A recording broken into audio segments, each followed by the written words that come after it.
In continuing coverage, we have a response to our open records request to the Attorney General's office related to the deletion of late Attorney General Wayne Stinjum's email account. Now, we don't have Stinjum's emails, as you likely recall. His account was intentionally deleted. But what we do have are emails pertaining to the current administration, dozens of them. And here's a look at what those emails show. It began with this email sent by the executive assistant for late Attorney General Wayne Stinjum. In the email sent just one day after Stinjum's death, Liz Brocker says first thing Monday, could you have Wayne's ND.gov email account shut down and the emails in his inbox folders, sent items deleted. The email goes on to say, we want to make sure no one has an opportunity to make an open record request for his emails, especially as he kept everything. Brocker adds that the request to delete Stinjum's account was approved by then Deputy Attorney General Troy Seibel.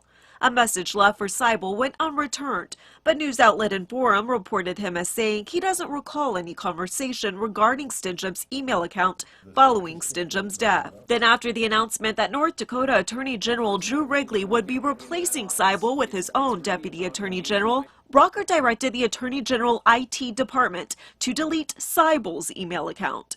North Dakota Century Code states that knowingly tampering with public records is a Class C felony if a person knowingly, without lawful authority, destroys the record. So did Brocker have that lawful authority? A review of a timeline of events furnished by the Attorney General's office shows that around July 5th, Brocker was asked what authority she could offer for ordering the deletion of former Deputy Attorney General Seibel's account. She did not provide any authority. Yet on or around July 22nd, an unnamed staff attorney at the Attorney General's office determined, quote, there was lawful authority to dispose of emails after action was taken. The document continues, lawful authority means statutory authority, which the office had. Emails show there were attempts to retrieve the accounts, but according to Greg Hoffman, Deputy Chief Information Officer with the state IT department, once the user accounts have been removed and a 30-day window has elapsed, there's no retrieving the email information from those accounts. This seems like something that should be addressed from a records retention perspective. Just my 2 cents, but wouldn't it make sense to put in place some sort of records retention requirement for former employees' email? Attorney General Wrigley told us in July he didn't inherit a record retention policy when he took office.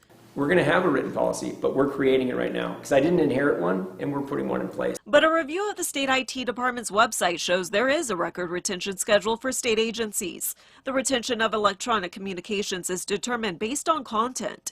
If the message is a record that documents official business of the department, the record must be retained for the appropriate retention period.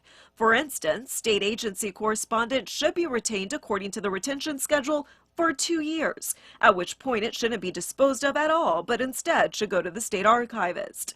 He has to look at stuff to find out if there's historic record, and you'd have to agree that Wayne Stinjum's historic record is valuable. Instead, correspondence of the state's longest-serving Attorney General is now considered irretrievably erased.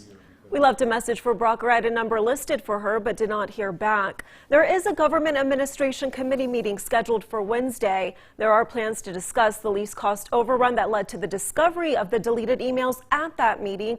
KX News' Josh Minnie will be there to provide you updates.